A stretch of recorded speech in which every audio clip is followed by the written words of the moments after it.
शिकायत ये थी कि इन्होंने ये कहना शुरू कर दिया कि हमारे पास 1000 हम दे रहे हैं, इसका मतलब है 1000 की स्कीम इन एग्जिस्टेंस है, देंगे कैसे अदरवाइज अगर स्कीम एग्जिस्टेंस में नहीं है। नहीं तो कहते ना हम स्कीम लाएंगे। भाई शब्द महत्वपूर्ण होते हैं ना, खासकर अगर मुख्यमंत्री के मुंह से आए। दूसरा इन्होंने कहा 2100 उसी स्कीम में हम बाद में देंगे। कल एक इश्तहार आता है वुमेन एंड चाइल्ड डेवलपमेंट का जो कहता है कि ऐसी कोई स्कीम है ही नहीं, और अगर कोई इसके लिए फॉर्म भरवा रहा है तो वो फॉर्म बनी ही नहीं है। मांग क्या करेंगे एलजी से? आप हमारा एलजी से मांग केवल ये नहीं है कि आप कोई एक्शन लीजिए, ये है कि आप हरियाणा, राजस्थान या उत्तर प्रदेश से अगर पंजाब की कोई गाड़ियां दिल्ली आ रही हैं या दिल्ली बॉर्डर पे एंटर कर रही हैं तो पुलिस से केवल ये कहिए कि उनकी तलाश करें। तलाश करना कोई गलत बात नहीं, आप ऐसे भी तलाशी करते हो, कभी शराब के लिए, कभी पैसे के लिए। अगर कोई भी पंजाब की सरकार की या पंजाब की पुलिस की गाड़ी आती है तो मेरा आग्रह है कि उसको तहकीकात करें, उसको रोकें। आपको या तो कैश मिलेगा या कम से कम इलीगल एक्टिविटी बंद होगी। दिल्ली सरकार के करीबन 28 या 30 कॉलेज हैं, उनके प्रोफेसरों से आप पूछ लीजिए, 3-3 महीने, 6-6 महीने, 8-8 महीने से वहां तनख्वाही नहीं गई है। दिल्ली के कॉलेजेस ये बताते थे कि हम 500 नए कॉलेज बनाएंगे, एक भी इसलिए नहीं बना पाए क्योंकि कल्याणकारी या विकास के काम करने का इनके पास पैसा नहीं बचा है। दोस्तों, जब से केजरीवाल ने बोला है कि वो ये दिल्ली में अकेला लड़ेगा इंडी गठबंधन को छोड़ के, कांग्रेस उसकी पर्चे फाड़ने की तैयारी में लग गई है। एक एक करके देख लीजिए कहाँ कहाँ उसकी कंप्लेंट की जा रही है, छोटी छोटी चीजों पर पकड़ा जाएगा। और मैं आपको एक बात बता दूं दोस्तों, बीजेपी तो शायद कम ही करती है, कांग्रेस वाले ना पूरा कच्चा फाड़ देते हैं। और आप ये ध्यान दीजिएगा, केजरीवाल के लिए सबसे ज्यादा मुश्किल अब होगी कांग्रेस से निपटना, क्योंकि कांग्रेस के जितने भी वो है ना, ये छोड़ेंगे नहीं इसको, और इनके पास जवाब देने के लिए बड़े बड़े दुरंखा बैठे हुए हैं। ये पूरा का पूरा इसको नंगा कर देंगे। इलेक्शन तक केजरीवाल बचने वाला नहीं है दोस्तों। कमेंट्स कीजिएगा, वीडियो को लाइक और चैनल सब्सक्राइब जरूर कीजिएगा। Thank you very much. पूरी दिल्ली की लड़ाई एक तरफ और नई दिल्ली की लड़ाई एक तरफ, ये सबसे हॉट सीट है दिल्ली में, क्योंकि यहां मुकाबला अरविंद केजरीवाल बनाम संदीप दीक्षित बनाम प्रवेश वर्मा है। और संदीप दीक्षित हमारे साथ हैं जो जा रहे हैं लेफ्टिनेंट गवर्नर से मिलने के लिए अपनी शिकायतों को लेकर। क्या हैं वो शिकायतें, आपने दर्शकों को बताई भी, हम संदीप जी से सीधा सुनवाते हैं। संदीप जी, क्या आप 3 आपने बड़े आरोप लगाए हैं, जासूसी का आरोप लगाया है, नकदी पंजाब से आ रहा है, काला धन, ये आपने आरोप लगाया, और साथ में ये कहा है कि आम आदमी पार्टी के कार्यकर्ता एक कथित फर्जी योजना की रजिस्ट्रेशन करवा रहे हैं, इसकी भी आप शिकायत करने जा रहे हैं। ये तीनों शिकायतें क्या है और इसका आधार क्या है, संक्षेप में आप देखिए। क्या है, आपने देखा होगा कुछ समय पहले आतिशी जी ने और अरविंद केजरीवाल जी ने कहा था कि हर महिला की जेब में हम लोग 1000 रुपया देंगे। ठीक है, इन्होंने ये भी बात कही कि साहब कभी किसी समय कैबिनेट में पास हो गई थी, इतना मुझे याद है। अगर कैबिनेट में पास हुई होती, अगर ये सरकार की सरकारी योजना होती तो क्रियान्वित होनी जानी चाहिए थी। भाई किसी के तो जेब में आना चाहिए था पैसा। मुझे तो आज तक कोई महिला नहीं मिली। दूसरा, इन्होंने क्या किया, ये कहा कि भाई ठीक है, अभी हम 1000 रुपया दे रहे हैं क्योंकि आज की स्कीम है, चुनाव के बाद हम 2100 देंगे। और कोई भी पार्टी प्रॉमिस करती है, आप दे पाओ ना दे पाओ, जैसे पंजाब में भी इन्होंने प्रॉमिस किया, नहीं दे पाए। ठीक है, पर प्रॉमिस करो ना करो वो आपकी और जनता के बीच का संवाद है। चुनाव आएगा, जनता आपसे। शिकायत ये थी कि इन्होंने ये कहना शुरू कर दिया कि हमारे पास 1000 हम दे रहे हैं, इसका मतलब है 1000 की स्कीम इन एग्जिस्टेंस है, देंगे कैसे अदरवाइज अगर स्कीम एग्जिस्टेंस में नहीं है। नहीं तो कहते ना हम स्कीम लाएंगे। भाई शब्द महत्वपूर्ण होते हैं ना, खासकर अगर मुख्यमंत्री के मुंह से आए। दूसरा, इन्होंने कहा 2100 उसी स्कीम में हम बाद में देंगे। कल एक इश्तहार आता है वुमेन एंड चाइल्ड डेवलपमेंट का जो कहता है कि ऐसी कोई स्कीम है ही नहीं, और अगर कोई इसके लिए फॉर्म भरवा रहा है तो वो फॉर्म बनी ही नहीं है। और कहा धोखाधड़ी कहा उसमें। ये तो बहुत ही गंभीर आरोप है ना।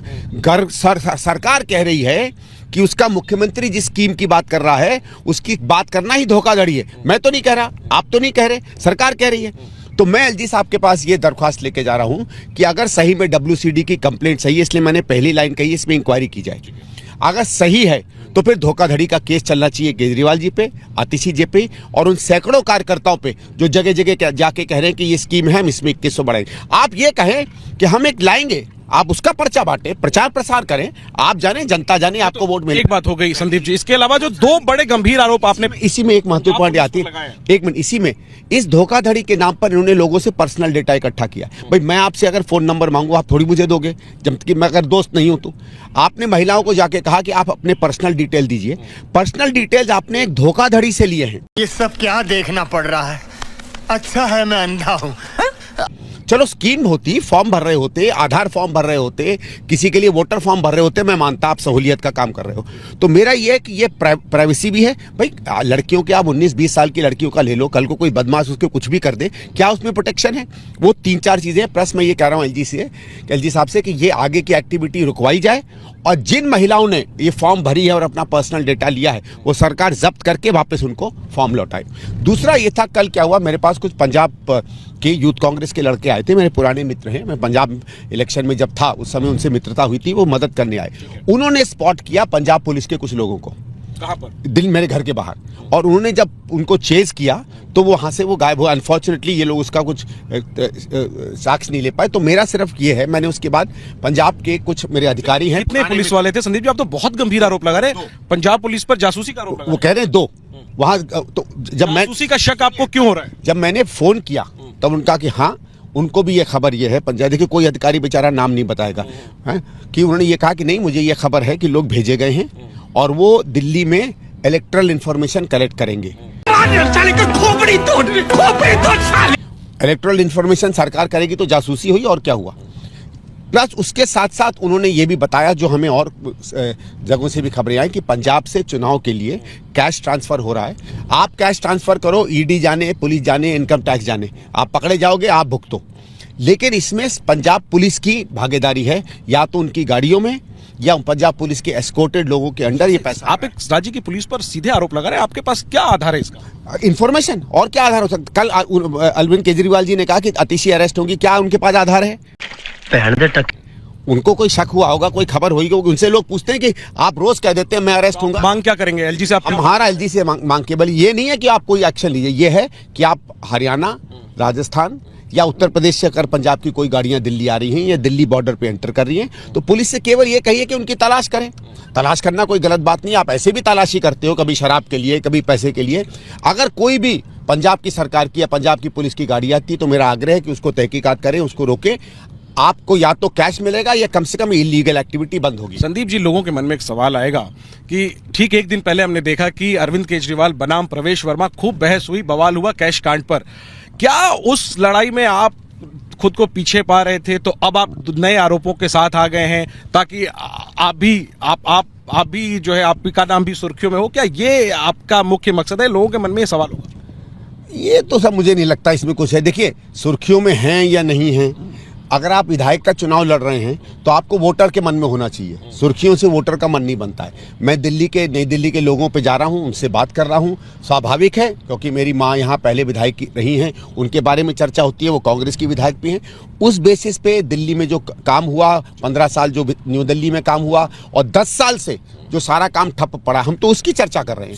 हाय दया, सही पकड़े हैं। जी, कल जो कैश कांड हुआ उस पर आप क्या कहेंगे? प्रवेश वर्मा अपने घर में पैसे बांट रहे थे महिलाओं को, वो कह रहे हैं वो मदद कर रहे हैं, लेकिन केजरीवाल कह रहे हैं वो देशद्रोही हैं। अब वो कह रहे हैं उन्होंने जाटों का अपमान किया। इस पूरे मामले पर आप क्या? देखिए, एक तो मैंने ये भी लिखा है एलजी साहब के पत्र में कि और भी कोई पार्टी अगर ये काम कर रही है तो उसको भी मना होना चाहिए। कल को अगर कांग्रेस भी फॉर्म भरवाती है तो हमें भी मना होना चाहिए। फॉर्म भरवाना, इस तरह डेटा लेना गलत है। देखिए, जो उन्होंने कल किया है, मैं ये सीधी बात कहूंगा, परवेश जी कह रहे हैं कि उनकी कोई पिताजी की कोई संस्था है, क्या है।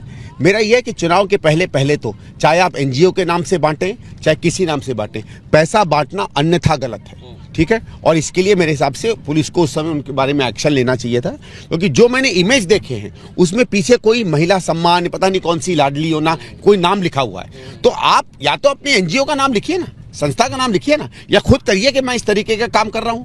आप अगर उसको इनडायरेक्टली करेंगे, पता चलता है वो क्यों पैसे बांट रहे हैं, वो तर्क में जो भी बताएं पता सबको, इसलिए वो 100% गलत है, 100% गलत है।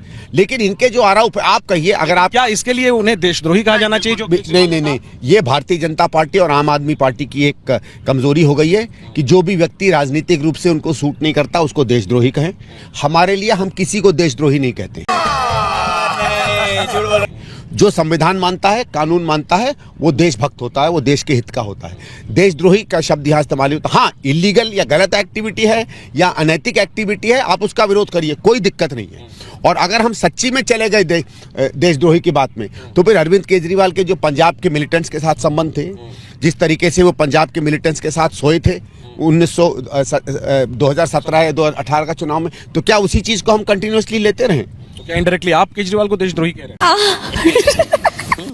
आज दिल्ली के अलग अलग मस्जिदों के मौलाना और मुअज्जिम अरविंद केजरीवाल के यहाँ पहुंचे थे। उनका आरोप है कि उन्हें कई महीनों से, तकरीबन 17 महीनों से दिल्ली वक्फ बोर्ड से जुड़े हुए जो 250 इमाम और मुअज्जिन है उन्हें वेतन नहीं मिला है। ये सब लोग पहुंचे थे अरविंद केजरीवाल जी से मिलने के लिए, लेकिन नहीं मिल पाए। आप इस पर क्या कहेंगे, क्या मांग करेंगे? देखिए, ये तो दिल्ली सरकार का कुप्रशासन है।